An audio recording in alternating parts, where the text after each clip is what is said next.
नमस्कार. भारत शक्ती मराठीच्या रणनीती या साप्ताहिक कार्यक्रमात तुम्हा सगळ्यांचं पुन्हा एकदा मनःपूर्वक स्वागत.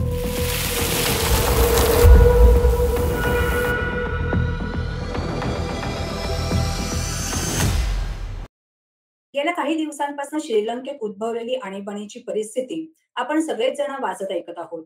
आणि याच विषयावरती आज आपण चर्चा करणार आहोत. आणि या चर्चेमध्ये सहभागी होणार आहेत भारत शक्ती मराठीचे मुख्य संपादक नितीन गोखले.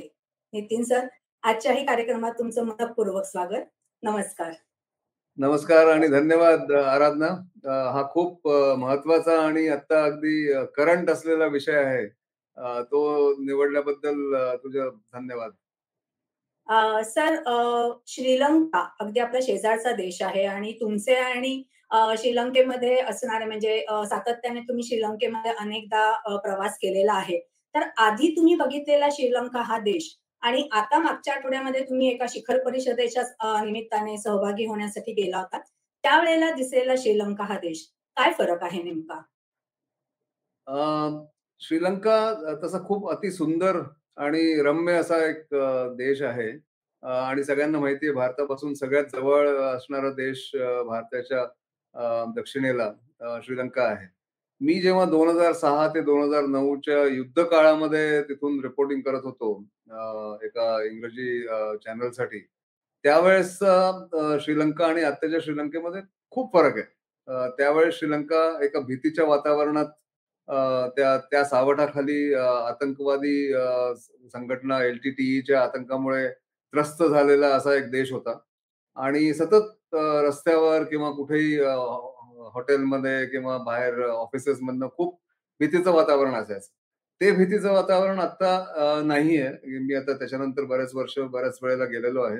पण आता या ट्रिपमध्ये मागच्या आठवड्यात मी जेव्हा गेलो, तेव्हा एक वाईट एवढ्यासाठी वाटलं, की इतकं मोठं पोटेन्शियल असलेल्या या देशामध्ये सध्या एक आर्थिक परिस्थिती इतकी खराब झालेली आहे, आर्थिक आणीबाणी उद्भवलेली आहे आणि त्याच्यामध्ये लोकांना खूप त्रास होतोय. तिथे महागाई जवळ-जवळ तिप्पट झालेली आहे.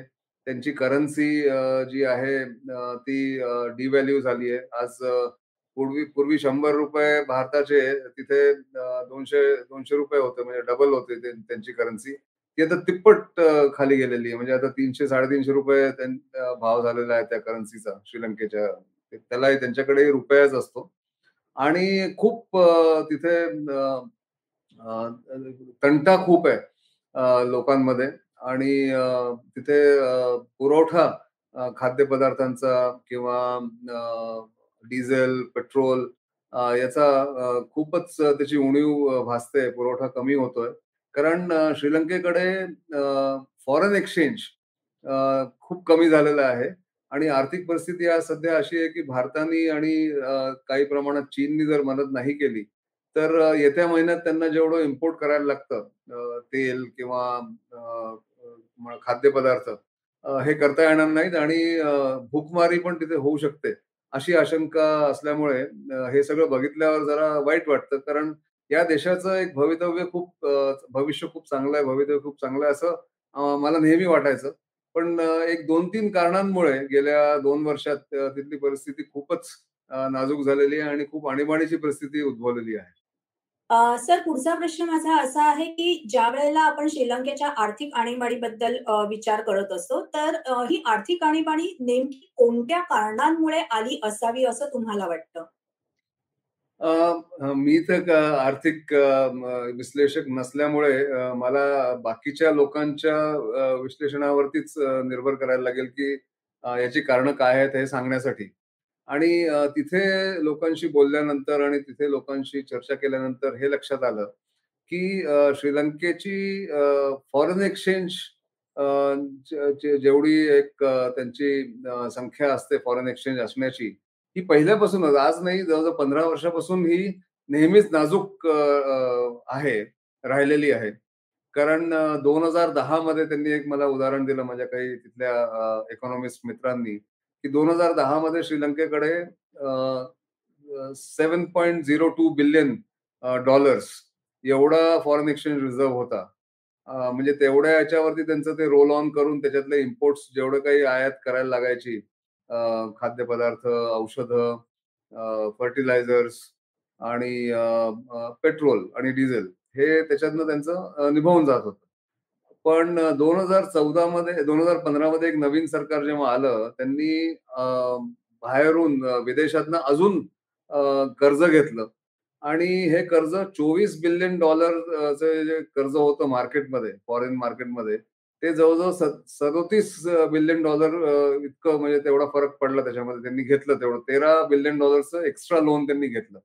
ते जेव्हा कर्ज घेतल्यानंतर त्याच्यावरती जो इंटरेस्ट द्यायचा होता श्रीलंकेला, तो इतका वाढला, की त्यांचं फॉरेन एक्सचेंज रिझर्व्ह कमी होऊन गेलं. आणि 2019 मध्ये जिथे $13 बिलियन फॉरेन एक्सचेंज रिझर्व्ह त्यांच्याकडे असायला पाहिजे होते त्यांच्या बँकेमध्ये, सेंट्रल बँकेमध्ये. त्याच्या जागी $6.2 बिलियन रिझर्व्ह राहिले. म्हणजे $7 बिलियन फरक राहिला, म्हणजे कमी पडले $7 बिलियन श्रीलंकेसाठी. हे जेव्हा लक्षात आलं आणि आता त्याच्यात काहीतरी एक चर्चा करावी आणि त्याच्यावर काहीतरी अ, उपाय करावा असं जेव्हा नवीन राष्ट्रपती गोटाबया राजपक्षांनी एक निर्णय घेतला, त्याच वेळेस नेमकं 2-3 महिन्यामध्ये कोविडची सुरुवात झाली. कोविडची सुरुवात मार्च 2020 मध्ये झाल्यापासून 2 वर्ष गेले.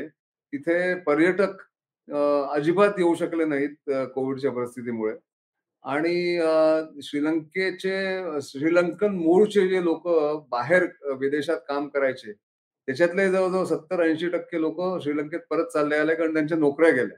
मुख्यतः ते ओके. आखाती देशांमधनं कामं करायचे किंवा अमेरिकेत कामं करायचे, नोकऱ्या करायचे आणि जी विदेशी मुद्रा ते परत पाठवायचे तिकडून त्यांच्या पगारातनं.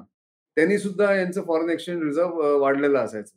तर या 2 कारणांमुळे पर्यटक पूर्णपणे बंद झाले. पर्यटन उद्योगावर त्याचा पूर्ण असर झाला आणि पूर्णपणे त्याच्यावर इतका इफेक्ट झाल्यामुळे पूर्ण उत्पादनच म्हणजे उत्पन्नच त्यांचं बंद होऊन गेलं आणि मग रेमिटन्स पण येईना. त्याच्यामुळे जी-डी-पीचं जवळ-जवळ 12% पर्यटनावरती निर्भर असल्यामुळे श्रीलंकेमध्ये कंप्लीट त्यांची इकॉनॉमी कोलॅप्स झाली. आणि तिसरं एक गोष्ट यांची चूक झाली राष्ट्रपती गोटाबया राजपक्षांची, की त्यांनी डिसेंबर 2019 मध्ये कोविड सुरू व्हायच्या 2 महिने किंवा 3 महिने आधी टॅक्स कमी केले. लोकांना एक तिथे एक मदत करण्यासाठी आणि त्यांच्या घोषणापत्रात लिहिल्याप्रमाणे त्यांनी ते टॅक्स कमी केलं आणि त्याचं टायमिंग इतकं चुकीचं झालं, की टॅक्स कमी करण्यामुळे तुमचं टॅक्स कलेक्शन कमी झालं. पर्यटनावर निर्भर केल्यामुळे उत्पन्न कमी झालं पर्यटनावरचं आणि रेमिटन्स पण येईना. लोकं जे परत पैसा पाठवायचे विदेशामधनं, तो पण येईना. आणि त्याच्यामुळे त्यांची जी फॉरेन एक्सचेंज रिझर्व्ह होती, जी 2019 मध्ये $6.2 बिलियन ती जाऊन-जाऊन $2 बिलियन झाली 2021 मध्ये.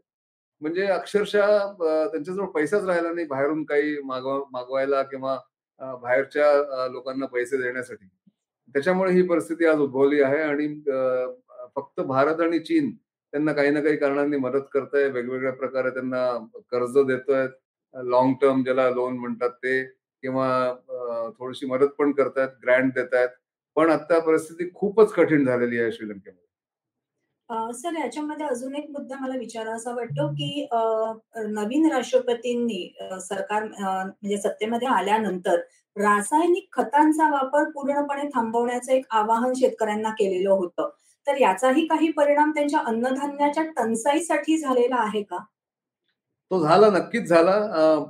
त्याच्या मागचा जो उद्देश होता त्या निर्णयाच्या मागचा, हा खूप चांगला आहे, की लाँग टर्ममध्ये रासायनिक हे जे फर्टिलायझर्स वापरायचे, हे हानिकारक असतात. कारण त्यांचं जेवढी शेतीची जमीन आहे, ती सगळी मग खराब होत राहते लाँग टर्ममध्ये. म्हणून त्यांनी म्हटलं होतं, की ऑर्गॅनिक फर्टिलायझर वापरूया आणि उत्पन्न पण वाढेल, उत्पादन पण वाढेल आणि जमीन पण खराब होणार नाही, असं त्यांचा एक त्याच्यामागचा उद्देश होता. पण परत त्याच्यामध्ये प्लॅनिंग जरी चांगलं असलं तरी त्याचं इम्प्लिमेंटेशन चांगलं झालं नाही आणि ना रासायनिक फर्टिलायझर आले, ना ऑर्गॅनिक आले आणि त्याच्यामुळे तिथलं जेवढं तिथे उत्पादन व्हायला पाहिजे खाद्यपदार्थांचं, ते न झाल्यामुळे तिथल्या खाद्यपदार्थांच्या किमती पण इतक्या वाढल्या गेल्या 6 महिन्यात. 20 ते 25% महागाई झाली तिथे. आणि त्याच्यामुळे लोकांच्या म्हणजे घरादारावरच्या बजेटवरती खूपच परिणाम झाला, की जिथे तुम्हाला समजा आज ₹100त जेवण-खाण एका माणसाचं होत असेल दिवसाला, ते आता ₹1000 दिलं तरी होत नाही, कारण त्याची रुपयाची किंमत कमी झाली. इकडे खाद्यपदार्थांचे भाव वाढले आणि त्याच्यामुळे अशी कठीण आणि बिकट परिस्थिती निर्माण झाली. सर आपण आता एका प्रश्नाचा उत्तर देताना उल्लेख केलेला आहात, की चीन आणि भारत हे 2च देश त्यांना सगळ्यात जास्त आर्थिक मदत करू शकतात. अ, आत्तापर्यंत खरं तर भारताच्या अगदी जवळचा देश म्हणून आपण श्रीलंकेकडे बघत होतो आणि भारत-श्रीलंका द्विपक्षीय संबंध सुद्धा खूप चांगले होते. आणि यामध्ये आता म्हणजे चीनचा प्रवेश झालेला आहे. तर भारताच्या दृष्टीने हे एक धोक्याचं चिन्ह असू शकतं, असं वाटतं तुम्हाला?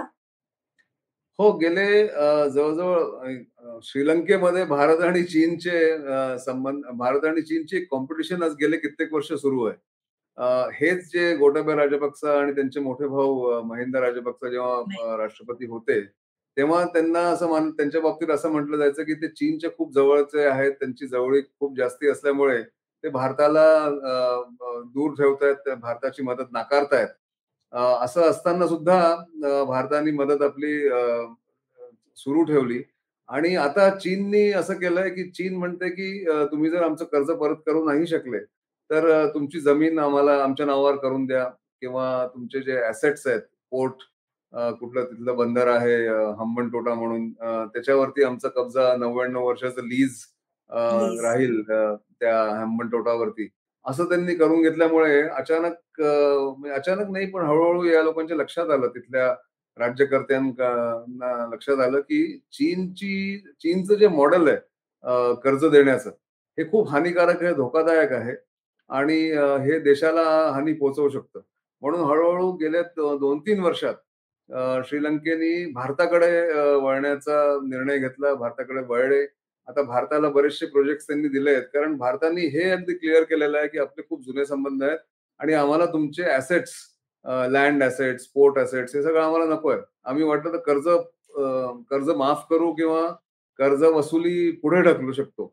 पण आम्हाला हे सगळं तुम्हाला करायचं नाहीये, कारण तुमच्या बिकट परिस्थितीत आम्ही जर मदतीला नाही आलो, तर कोण मदतीला येईल? म्हणून भारताने गेल्या 3 महिन्यात जवळ-जवळ 2.5 अब्ज रुपये, 2.5 अब्ज येस. डॉलर्सचं ग्रँड म्हणजे लाँग टर्म लोन दिलेलं आहे.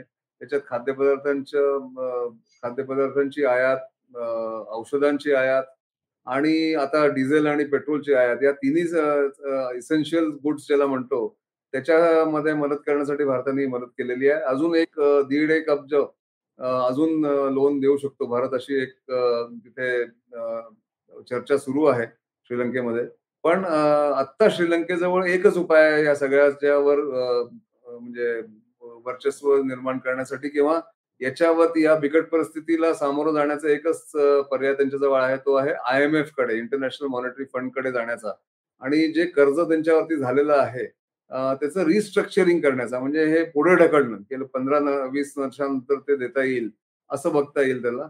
पण हे करण्यासाठी सुद्धा त्यांना अजून 2 एक महिने लागतील. हे 2 महिने कसे तडीपार कसे न्यायचे किंवा याच्यातनं कसा मार्ग काढायचा, हा एक सध्या तिथे मोठा चर्चेचा विषय आहे आणि म्हणूनच राष्ट्रपती गोटाबया राजपक्षांनी पूर्ण मंत्रिमंडळाला राजीनामा द्यायला लावलेला आहे आणि नवीन मंत्री तिथे नियुक्त केलेत, जे थोडेसे स्पेशलिस्ट आहेत, इकॉनॉमिस्ट आहेत, त्यांना आर्थिक बाबतीत थोडीशी माहिती आहे. असे लोक या आठवड्यात त्यांनी नियुक्त केलेत. आता याच्यातनं काय निर्णय होतात आणि याच्यातनं काय सोल्युशन निघतं, हे आपल्याला आता बघायचंय. बरोबर. सर मागच्या आठवड्यामध्ये बिमस्टेक या 5व्या शिखर संमेलनामध्ये सहभागी होण्यासाठी तुम्ही गेला होतात. नेमकी काय आहे हे शिखर संमेलन कशासाठी असतं आणि याच्यामध्ये काय निर्णय झाला? बिमस्टेक एक खूप गंमतशीर ग्रुपिंग आहे, ज्याला म्हणतो आपण शिखर संमेलनं होत असतात वेगवेगळ्या प्रकारचे. सार्क आहे, RIC म्हणजे Russia, India, China, BRICS, Brazil, Russia, India, China, South Africa असे एक-एक गट बनवले जातात देशांचे आपापल्या म्हणजे मनस्थितीवरती किंवा सम विचारांचे असे देश एकत्र येतात.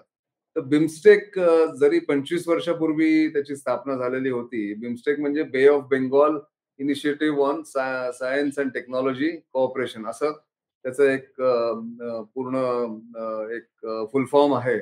पण ॲक्चुअली ते बे ऑफ बेंगॉल कम्युनिटी म्हणता येईल. त्याच्यामध्ये 7 देश शामिल आहेत.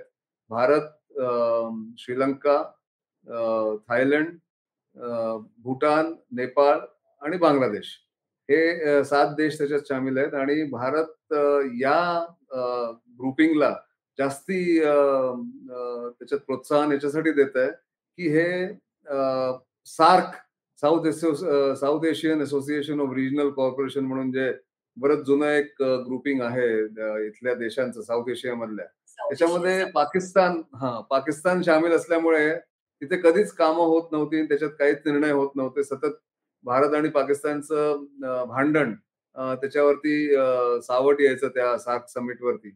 म्हणून भारताने खूप विचार करून हा निर्णय घेतला, की बिमस्टेकला आपण जास्ती प्रोत्साहन देऊया, बिमस्टेकला सपोर्ट करूया. कारण BIMSTEC is seen as SAARC minus Pakistan असं. त्याच्यात या बिमस्टेकमध्ये म्यानमार सुद्धा शामिल आहे. आणि त्याच्यामुळे बिमस्टेकमध्ये हे निर्णय घेतले गेले, की बे ऑफ बेंगॉल कम्युनिटी आपण जर नकाशा बघितला तर बे ऑफ बेंगॉलच्या आसपास जेवढे देश आहेत त्याच्यात हे शामिल आहेत. आणि हे इंडो पॅसिफिकमध्ये म्हणजे वेस्टर्न इंडियन ओशन आणि वेस्टर्न पॅसिफिकच्या मध्ये समुद्र जोडण्यासाठी बे ऑफ बेंगॉल ही एक मोठी खाडी आहे. पूर्ण जगामध्ये सगळ्यात मोठी खाडी जर कुठे असेल तर ती बे ऑफ बेंगॉल आहे. तर त्याच्यामध्ये काय-काय डेव्हलपमेंट ॲक्टिव्हिटीज करता येतील, काय-काय एकमेकांबरोबर संबंध चांगले करता येतील आणि कशी एकमेकांना मदत करता येईल, याच्यावरती निर्णय घेतले गेले आणि 7 वेगवेगळ्या विषयांवरती त्याच्यात प्रत्येक देशाला एक-एक जबाबदारी दिली गेली आहे. भारताने म्हटलंय, की आम्ही सिक्युरिटी इंटेलिजन्स आणि सिक्युरिटी आम्ही बघू. श्रीलंकेला म्हटलंय, की टेक्नॉलॉजी आणि टेक्निकल इश्यूज ते बघतील. क्लायमेट चेंज अजून कोणीतरी बघेल. असं करून ते 7 वेगवेगळे विषय आता हाताळले जातील आणि बिमस्टेक एका फास्ट ट्रॅकवरती जाण्याची तयारी बिमस्टेकची झालेली आहे. त्याच्यामुळेच हे शिखर परिषद जी होती अ, ही खूप महत्वाची होती आणि म्हणूनच मी त्यासाठी एका 2 सेमिनार्स मध्ये बोलण्यासाठी कोलंबोला गेलो होतो. पण अनफॉर्च्युनेटली कोलंबोमधली परिस्थिती खूपच वाईट झाली आणि लोकांचे हाल बघून पुष्कळ वाईट वाटतं तिथे. कारण हा देश जो आहे खूप प्रगतिशील देश आहे. शिकलेले लोकं आहेत तिथे आणि त्यांचे स्किल्स पण आहेत. पण त्यांच्या ह्या परिस्थितीमुळे सध्या त्यांची अवस्था खूप बिकट झालेली आहे आणि हे बघूनच थोडं बहुत दुःख जास्ती होतं. कारण माझे संबंध जसं तू म्हणालीस बऱ्याच वर्षापासून तिथे आहेत. खूप मित्र आहेत तिथे माझे. त्यांना सामोरं जायला थोडंसं कठीण झालं होतं. पण देशांच्या प्रवासामध्ये अशी परिस्थिती येते जी भारतावर 1991 मध्ये आली होती. अगदी तशीच परिस्थिती आता सध्या श्रीलंकेवर आलेली आहे. पण त्याच्यातनं ते बाहेर निघतील ही पण आशा मला पूर्णपणे आहे. सर तुम्ही आता एक उल्लेख केला होतात, की हे जे 7 देश आहेत, या प्रत्येक देशाला एक-एक जबाबदारी वाटून दिली आणि भारताने सुरक्षा हा विषय घेतलेला आहे. तर सागरी सुरक्षेच्या दृष्टीने हा विषय अत्यंत महत्त्वाचा मानला जाऊ शकतो? अगदी सुरक्षा महत्वाची आहे, सागरी सुरक्षा आणि त्याच्यामध्ये या ग्रुपिंग मधलेच 2 देश म्हणजे भारत, श्रीलंका हे त्या कोलंबो सिक्युरिटी कॉन्क्लेव्ह म्हणून वेगळी एक अरेंजमेंट आहे. त्या अरेंजमेंटमध्ये भारत आणि श्रीलंका शामिल आहेत. पण त्या कोलंबो सिक्युरिटी अरेंजमेंटमध्ये सिक्युरिटी कॉन्क्लेव्हमध्ये मॉरिशस, मालदीव्स आणि येत्या काही महिन्यांमध्ये किंवा काही वर्षांमध्ये बांगलादेश आणि इंडोनेशिया आणि सेशेल्स हे शामिल होतील अशी एक आशा आहे. तर जे मॅरिटाईम सिक्युरिटी ज्याला म्हणतात, त्याचं महत्त्व खूप वाढलेलं आहे आणि याच्यासाठी बिमस्टेक आणि कोलंबो सिक्युरिटी कॉन्क्लेव्ह दोघंही मिळून त्याच्यात काम करतील आणि भारत याच्यात लीड घेईल.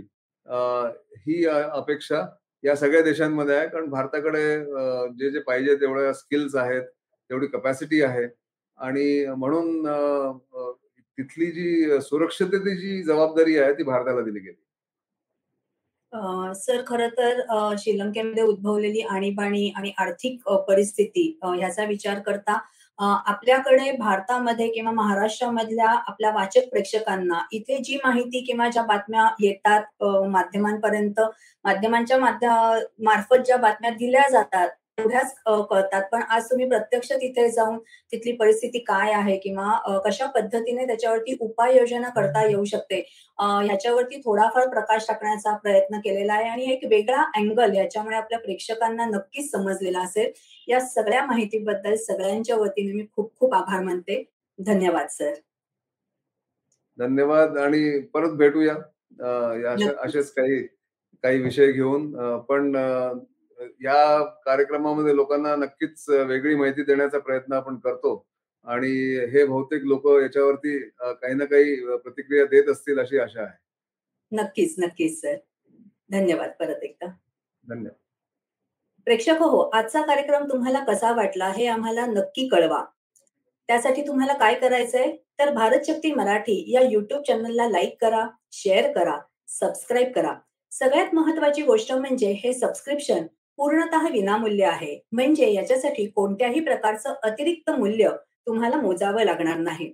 त्यामुळे अशाच वेगवेगळ्या विषयांवरती याच्या नंतरच्याही चर्चेमध्ये जर तुम्हाला सहभागी व्हायचं असेल, तर चॅटच्या माध्यमातनं किंवा कोणत्या विषयांवरती पुढच्या भागांमध्ये चर्चा ऐकायला तुम्हाला आवडेल, हे आमच्यापर्यंत नक्की कळवा.